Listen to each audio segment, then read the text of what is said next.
Bom dia, boa tarde, boa noite. Saúdo a igreja com a graça e a paz. Aqui quem está falando é a missionária Yara Matos, do canal Escute a Voz do Ministério Pentecostal Não Temas. Continuando, irmãos, nossos estudos sobre derrotando os gigantes. Vamos falar hoje de mais um gigante, o chamado enfermidade. Amém? Por que vamos falar desse gigante hoje? Porque, irmãos, está havendo uma grande confusão entre enfermidade e doença. Está existindo, no momento, líderes que erram por desconhecer, né, ou simplesmente por uma desatenção, quando se tratam dessas duas situações, enfermidade e doença. Vamos falar sobre a enfermidade, amém? Peço a todos que abram suas Bíblias em Mateus, capítulo 4, verso 23. Assim diz o Senhor para mim e para ti.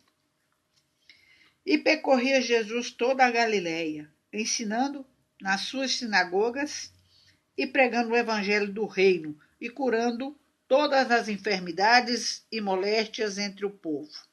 Jesus percorria toda a Galileia, ensinando nas suas sinagogas, pregando o evangelho do reino, curando todas as doenças e enfermidade entre o povo, moléstia ou enfermidade.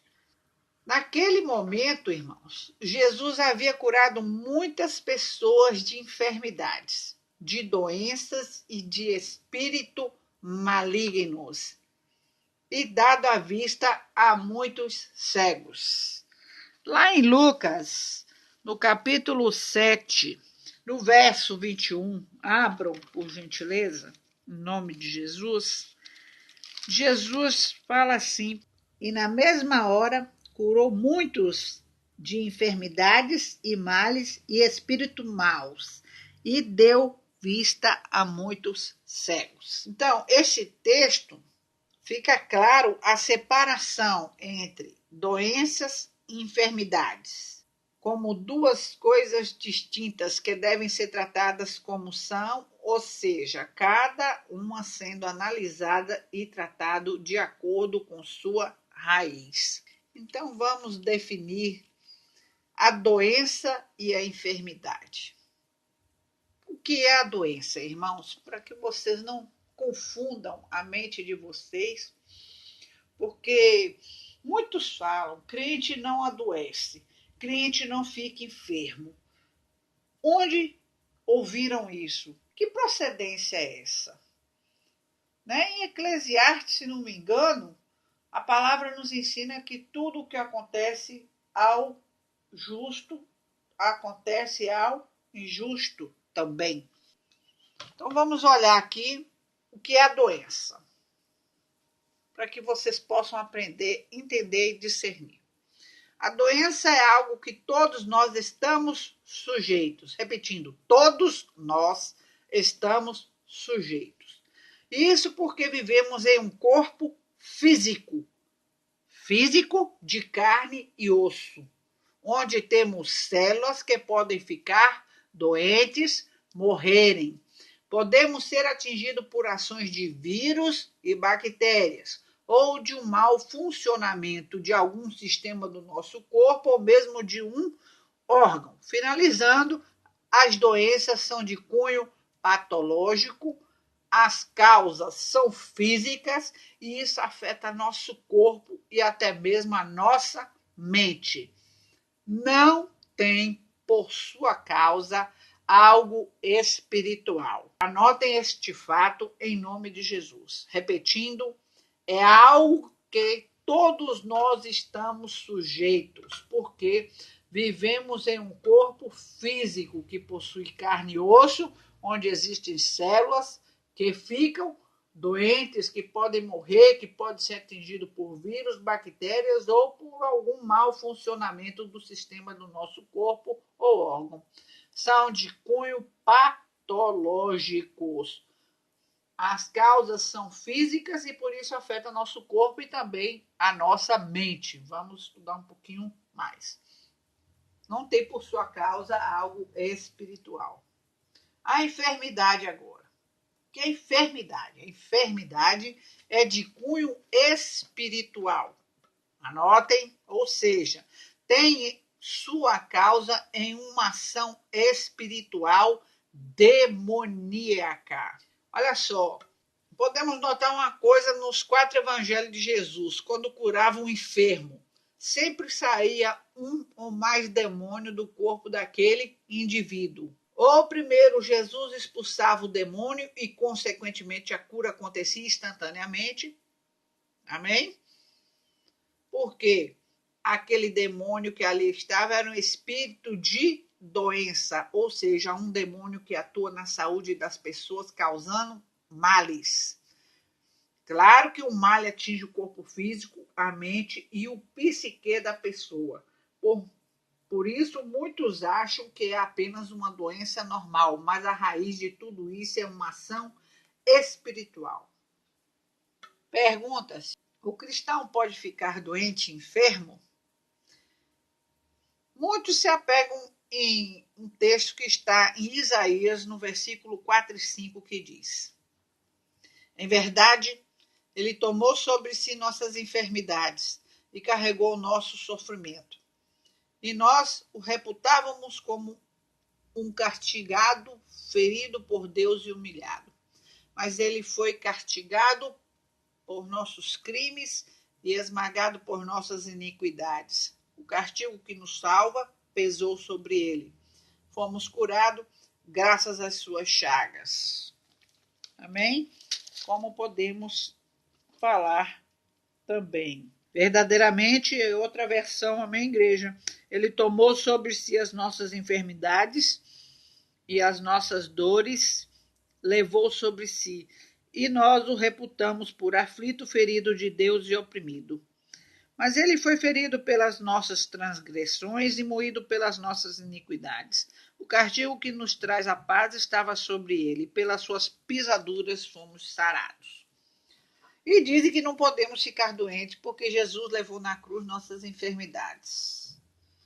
Mas como já foi dito, ele não levou nossas doenças, até porque estamos em nossos corpos físicos. Sendo assim, estamos sujeitos a doenças patológicas, amém? Ele levou nossas enfermidades espirituais. O cristão pode ser atingido por uma seta maligna. Isto porque está em frente de batalha.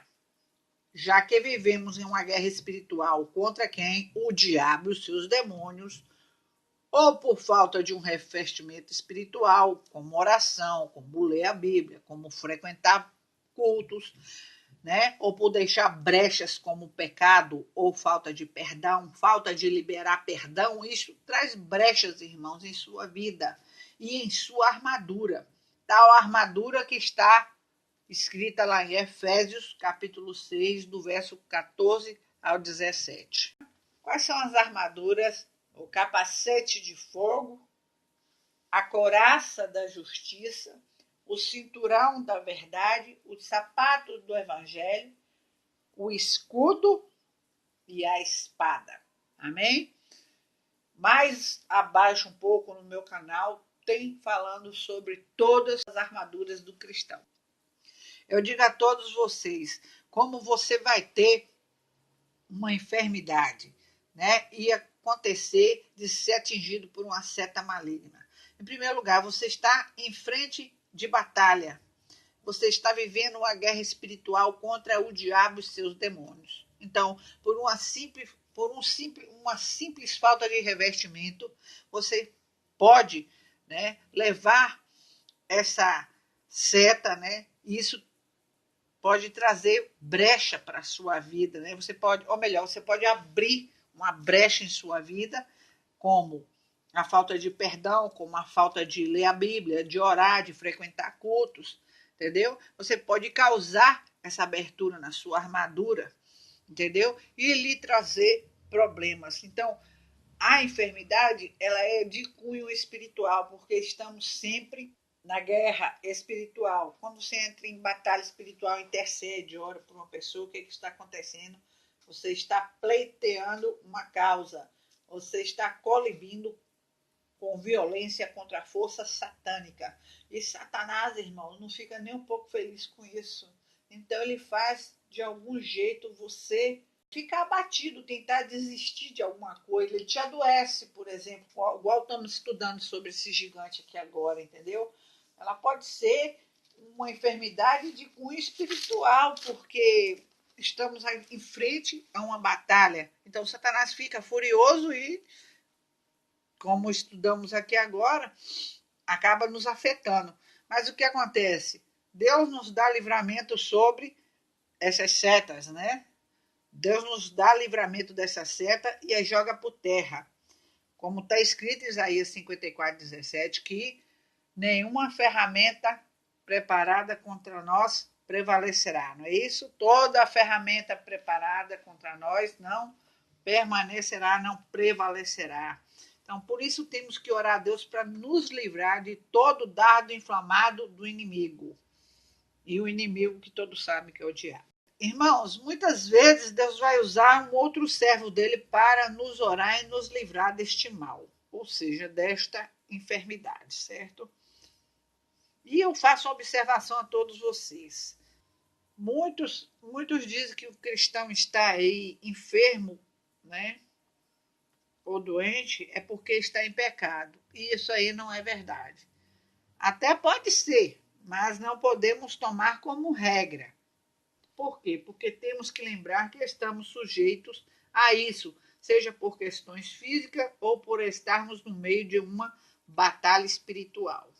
Quando oramos para Deus curar uma doença, quando oramos para Deus, olha só, a diferença da oração para cada fim. Quando oramos a Deus para curar uma doença, pedimos Ele o quê? A cura. Quando oramos a Deus para curar uma enfermidade, pedimos a Ele o quê? Para libertar a pessoa e expulsarmos a enfermidade pelo poder e nome e sangue de Jesus. Há coisas que são físicas e temos que receber o quê? Tratamento médico, certo? E há coisas que são espirituais, que só uma ação espiritual pode combater com eficácia, pois a causa do mal é espiritual. Então temos que pedir a Deus para entrar com a providência. Eu vou citar alguns casos aqui de enfermidades de origens malignas.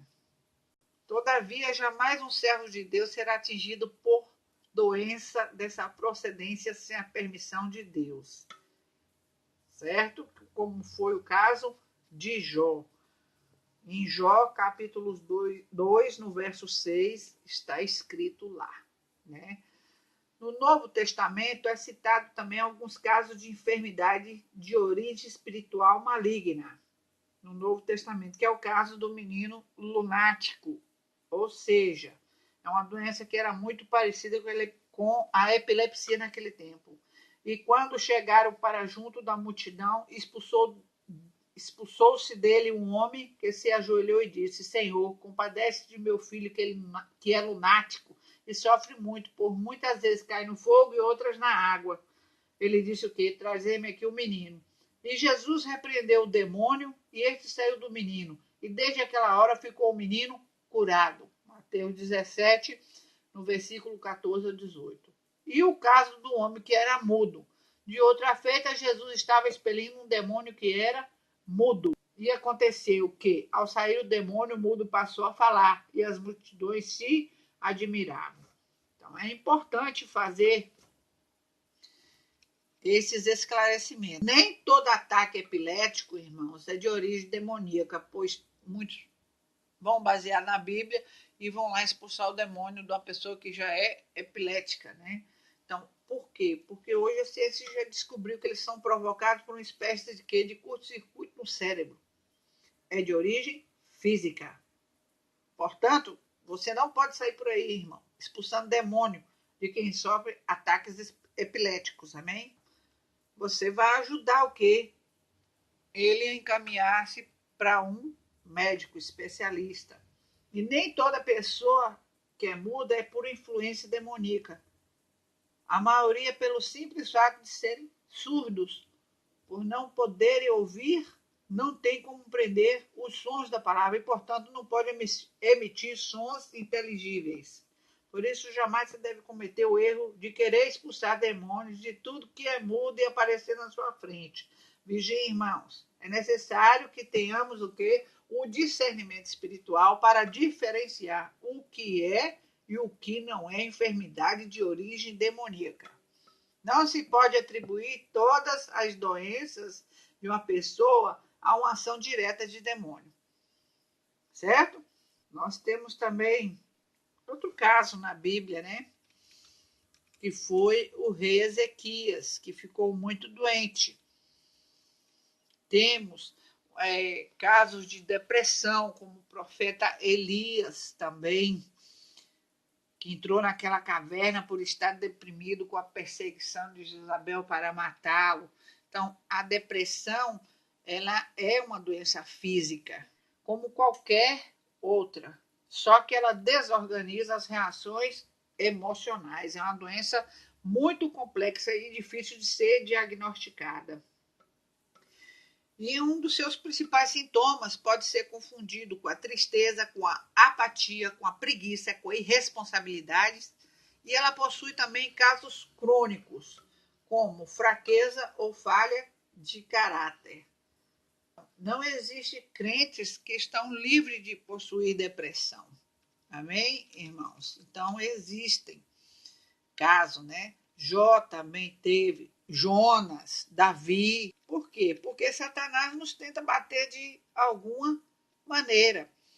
Então, as doenças, né? As doenças como a depressão, são doenças de vida moderna. Certo, irmãos? Como temos também hoje muito falado, além da depressão, a que ataca mais a depressão, temos a síndrome do pânico, né, que é uma crise ansiosa e aguda. É uma condição mental que faz com que o indivíduo tenha ataques de pânicos esporádicos, intensos e muitas vezes recorrentes. Pode ser controlado com psicoterapia, com medicação, entendeu? Um ataque de pânico não constitui doença. Ele pode não ser constituído como doença. Temos também as doenças, principalmente psicossomáticas, né? Que são o quê? São aquelas que atacam o nosso emocional. Temos também as doenças psicossomáticas, que são da vida, né? Moderna também. O individualismo e egoísmos crescentes levam à completa desconsideração do próximo. Leva um progressivo e contínuo isolamento das pessoas, a uma desconfiança cada vez maior. Então, tudo isso abala a estrutura psíquica do ser humano. Os dias de hoje são dias de crueldade, de egoísmo, em que as pessoas temem relacionar-se com outras. Muitas vezes, face à exorbitante violência que tem pairado sobre a sociedade, independente da posição social, o medo, este que já está se tornando pavor diante da crueldade e da ingratidão reinantes nesse mundo. Então a pessoa se isola, e nesse isolamento de tudo e de todos os homens, o que acontece? Se angustiam e entram em depressão, recorrendo o quê? A subterfúgios que somente aumentam ainda mais as suas carências, né? Uso de drogas para se fugir da realidade e alcançar a alegria momentânea, a procura de riquezas para se fazer reconhecido e respeitado no meio social, o uso da tecnologia para a criação de mundos virtuais. Tudo tem sido vão na solução deste impasse, nessa incessante e incansável investigação para obter o equilíbrio mental e psíquico, algo que somente se obtém mediante o restabelecimento da comunhão com Deus, o que nos faz somente por intermédio de Jesus Cristo. Então, o homem procura, né, cada vez mais se isolar da convivência com outra pessoa, se tornando um ser desconfiando de tudo, se isolando, entrando no mundo virtual, que tudo hoje é zap zap, que tudo hoje é internet, então você não tem mais contato físico com pessoas, você evita o máximo. Por causa de quê? Por causa do seu individualismo, né? Por causa da violência que estamos enfrentando hoje. Isso tudo são doenças psicossomáticas de nossa época. E existem vários fatores que contribuem para doenças psicossomáticas, certo? A competitividade excessiva, a luta pelo sucesso profissional e o estresse, certo? O mundo moderno é exatamente competitivo pela razão grande, por causa da maioria da parte das pessoas serem ansiosas. Mas Deus nos recomenda que é descansar no Senhor, conforme o capítulo 6 de Mateus, e verso 30 ao 34, descansar no Senhor, e o Salmo 37, no verso 5 e 7. A luta pelo sucesso profissional, a falta do preparo profissional, desemprego e obtenção de um bom desempenho profissional levam muito a ficarem frustrados. Você que é crente, você não se desespera, mas confia no Senhor. Salmo 55, verso 22 e 1 Pedro, capítulo 5, no verso 7. Olha só, o estresse. O estresse ocasional não causa neuroses, outro tipo de doença da mente. Entretanto, o estresse constante tende a desenvolver enfermidades mais graves. E a palavra nos ensina que não devemos andar ansiosos e que nossas ansiedades devem ser lançadas sobre o Senhor. Então, nesse sentido, a igreja deve ser instruída à luz da palavra e da ciência social. Pois, conforme a Bíblia nos ensina, devemos entregar o nosso caminho ao Senhor e confiar nele. E tudo ele fará. O que você deve fazer, irmão, diante da dor e sofrimento, né? Porque as enfermidades, o gigante da enfermidade, da doença, né? O que é que você vai fazer? Em primeiro lugar, né? Você vai querer questionar a Deus acerca de toda dificuldade que você está fazendo, você vai querer questionar a Deus acerca de toda enfermidade que está acontecendo com você, né? Sendo que ela pode ser de natureza física, emocional ou social. E é fruto da ignorância, da falta de conhecimento acerca de Deus. Você vai querer culpar ou questionar Deus. Então, você não deve fazer isso. Amém, igreja? Porque deve lembrar que todas as coisas contribuem para a glória daqueles que amam ao Senhor. Não é? Portanto, quando estiver passando por dificuldade, não deve culpar ou questionar a Deus. Devemos questionar a nós mesmos se estamos andando conforme a sua vontade. Isso tudo para explicar a vocês que tudo que vocês forem fazer, estejam fazendo no centro da vontade de Deus. Porque você pode ser isto, ser aquilo, fazer isso, fazer aquilo, não está no centro da vontade de Deus. Como também você está à frente da obra, está à frente da batalha, você pode sofrer uma enfermidade. Né? Porque o diabo não gosta de você. Ele nunca gostou de você. Porque você é luz e o diabo é escuridão, ele é treva. Né? Então muitos vão olhar para você e dizer também coisas que você não é crente, cadê seu Deus? Por que você está doente? Você olha para a pessoa simplesmente, irmão, não fica com raiva dela não, fala assim, ó, todas as coisas contribuem para a glória daqueles que amam o Senhor. Não nos acontece nada sem a permissão de Deus. Na verdade, Deus está no controle de tudo e tem todo o poder, não se esqueçam disso. E em meio à dor, confie no Senhor. Jamais conseguiremos entender e discernir os desígnios e propósitos do Senhor. E não é esta a nossa função, mas sim confiarmos no Senhor e entregarmos o nosso caminho a Ele, como já disse, que Ele tudo fará e que tudo sempre promoverá o nosso benefício, à espera de um milagre. A promessa da cura divina é uma realidade para os nossos dias. é algo destinado aos que creem. É uma realidade atual e indispensável que demonstraremos a presença de Deus no meio da igreja para que o nome do Senhor seja glorificado. Bom, o que devemos fazer então em meio à dor, né? Em meio às enfermidades? Temos que confiar em Deus. Amém, igreja? Porque jamais conseguiremos entender e discernir os desígnios e propósitos do Senhor. Por quê? Porque esta não é a nossa função, mas sim confiarmos no Senhor e entregarmos o nosso caminho a Ele, sabendo que Ele é tudo e tudo fará, e que tudo sempre promoverá para o nosso benefício.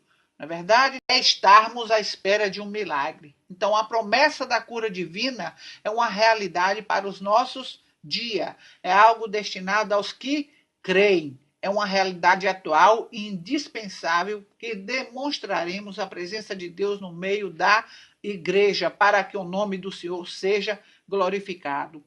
Então, a cura poderá ocorrer de forma milagrosa ou por meio de recursos da medicina. Certo? Como assim, gente? Olha, uma pessoa pode ser vítima de câncer e estar desenganada pelos médicos. E Deus vai lá e restaura a sua saúde através da administração de determinados medicamentos ou realização de uma cirurgia. Mas não devemos nos esquecer de que nem sempre Jesus cura, pois a cura tem propósitos que não se confundem com a nossa vontade ou com nossos caprichos. Por isso, sempre é importante sabermos o porquê alguém está doente, a fim de compreendamos qual o propósito do Senhor naquela doença. Então, uma vez tendo compreendido isto, nem sempre é um enfermo que conseguirá entender sozinho, pois muitas vezes necessitará do auxílio dos servos de Deus neste discernimento. Então, deve-se clamar a Deus para que sua vontade seja feita, bem compreendendo que a cura virá, se este for o propósito divino naquele caso. Como foi o caso do rei Ezequias, que havia sido informado pelo profeta de que iria morrer, estava desenganado, né? Mas essa era uma forma de Deus